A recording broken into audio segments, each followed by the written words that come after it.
for us tonight. Well, the other big story on this day, the launch of that strike at Air Canada. Less than 24 hours after workers walked off the job, the federal government is talking about legislating them back to work.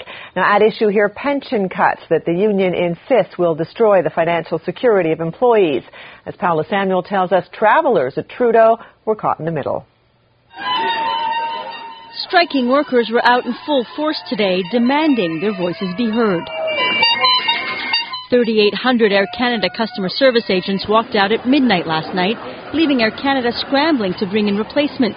In Montreal, 150 managers were brought in to fill in for 450 workers.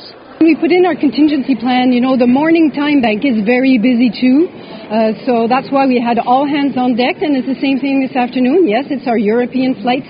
Managers did their best, trying to keep check-ins as smooth as possible.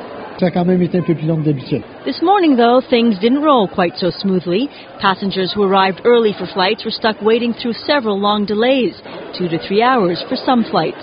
We started out very strongly, and then we had a couple of delays and some long ones, a 2-hour delay to Houston, for instance, because we had flight attendants coming in and asked to be accompanied through picket lounge. By this afternoon, though, many passengers didn't even seem to realize there was a strike.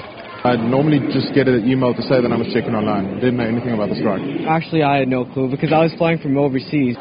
Strikers weren't hard to find, though, ever present near every Air Canada counter. The union says the biggest sticking point is the contribution plan to their pension. They say Air Canada is cutting corners and isn't thinking of the long-term effects their decisions will have on their employees. We have a good pension. We've putting money in it. I've been here for 34 years. And now they want to change the rule. The airline is demanding cuts that could see new retirees' pensions chopped by an average of 40%. New employees would be forced into a different plan. Both unacceptable, says the union. Who's going to pay for the pension like Nortel? Who's going to do it?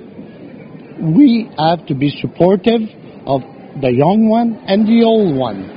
The Harper government, though, wants both sides to come to an agreement at the negotiating table, signaling its plan to legislate the employees back to work if an agreement isn't reached within 48 hours. Paola Samuel, Global News, Montreal.